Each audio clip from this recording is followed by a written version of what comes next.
So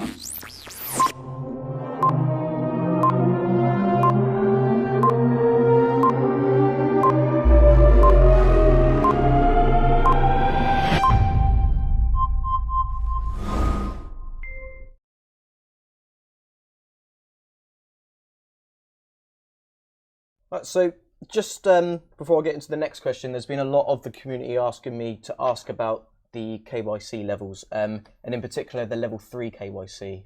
Some people are just confused about if the level 3 gives you up to €10,000 or €10,000 up. No, it's actually, level 3 is €10,000 and above.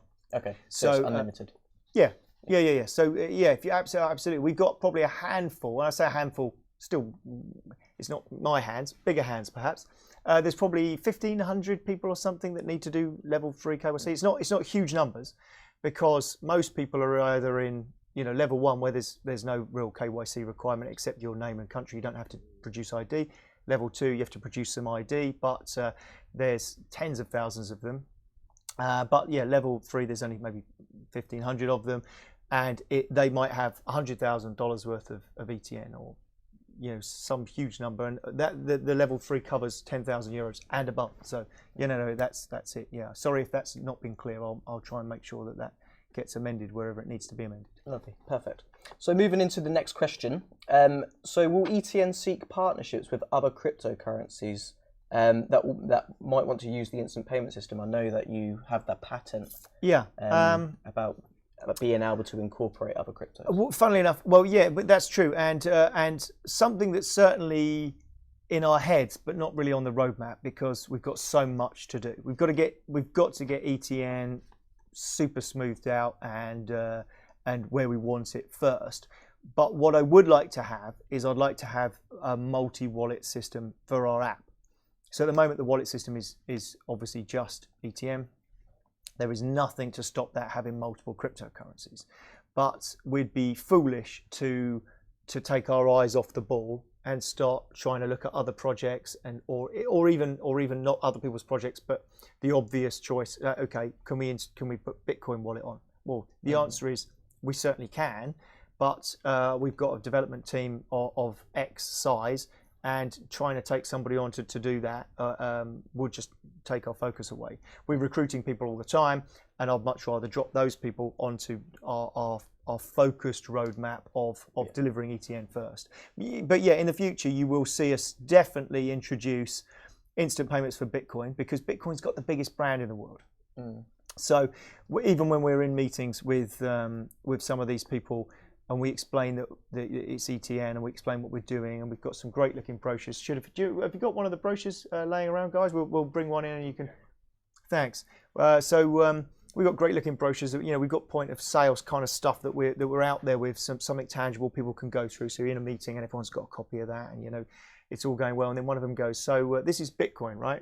You're like, okay. So we probably will be putting Bitcoin on it first. Yeah. And then it would be some time after that. If you see Bitcoin arrive, then we're one step closer. But then we'd talk to other crypto projects that we were interested in perhaps at that point. But it's a long way away. And when you do start to roll out other cryptocurrencies, I mean, Bitcoin itself isn't the fastest cryptocurrency to transact. And it will really show off the instant payment system that actually it's not just for ETN. It would be. I mean, it'd be really cool, because a lot of the places we're looking at, we've got a lot of different territories that we're looking to integrate into. So and build an ecosystem in. This is the thing. A lot of people say, "Oh, okay, well, will you accept X?" But that isn't an ecosystem. An ecosystem is where you get various partners in one place on board, so that you end up with a flow of ETN between these partners, rather than it just being partner to exchange to partner, or partner to us. It needs to start working as a virtual currency, as an alternative currency. So building an ecosystem, we've got various different places that we're going. They're all familiar with Bitcoin, so we have to introduce us to them. But if we had Bitcoin, it would help in a few ways. So it is on my radar, but we've got to get our system sorted completely first. Like you said, you have to prioritize what your developers and your whole team is doing. In that regard. So. But we'll be on there at some stage. It's on our giant to-do list. Cool, awesome. So speaking about other cryptocurrencies, this leads into the next question. So what stops a competitor from copying the ecosystem that you've created? To what level does the patent protect the vision and the system?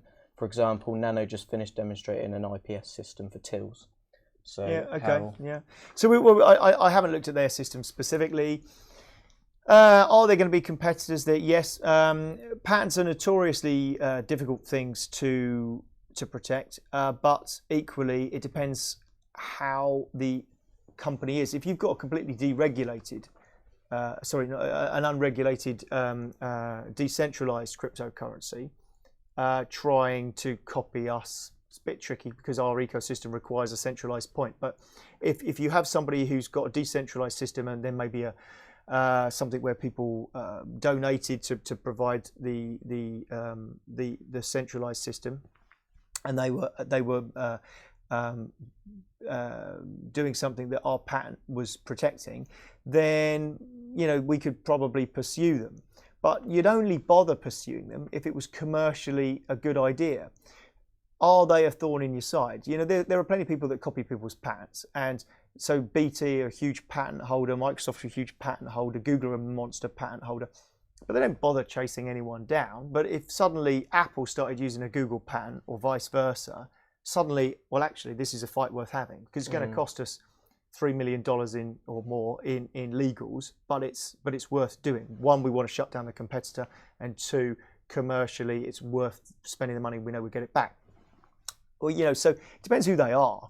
If somebody comes up, if a cryptocurrency comes up from nowhere, and they've got 5,000 users and they copy us exactly, I probably wouldn't even bother pursuing it because what's the point? They've got no users. So we would pursue on a commercial basis anybody that was infringing our systems, of course, but it would be done strictly on a commercial basis. There are a lot of ETN imposters, and we don't bother pursue. I mean, some of them, if they're using our logo, which a lot of people have done, we might send them a letter just to say, look, stop doing that. But ultimately, we can't stop people copying us easily. So just let them get on with it. They'll fail most of the time because they haven't got the resources.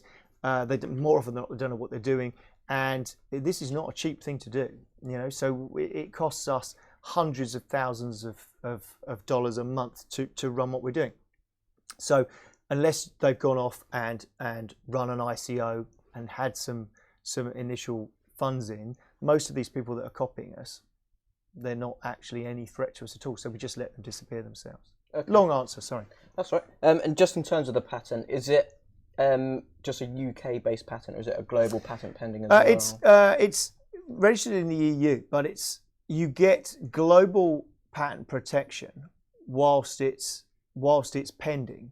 Then what happens is the instant we get a response, and Dentons are handling this, so I don't know where we're at with this. I haven't actually had an update in the last couple of months.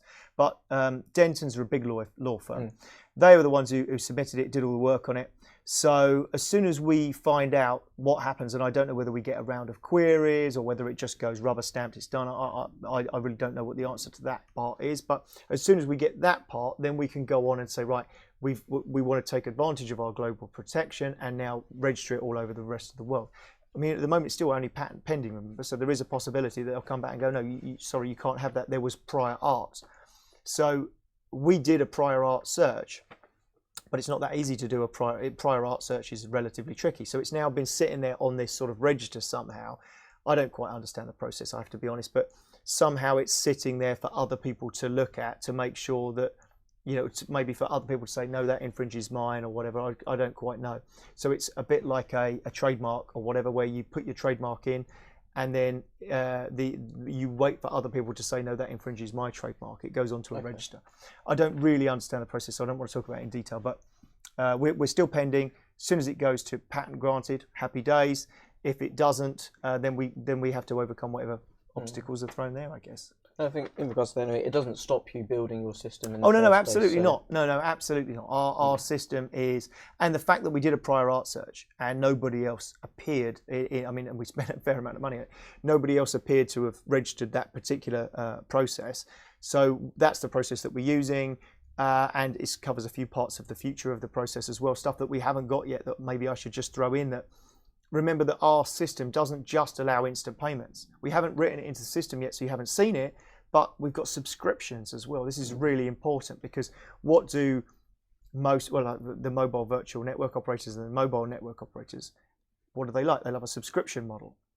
So we've got the ability to have a subscription model in ETN where it automatically comes out, a bit like PayPal or whatever.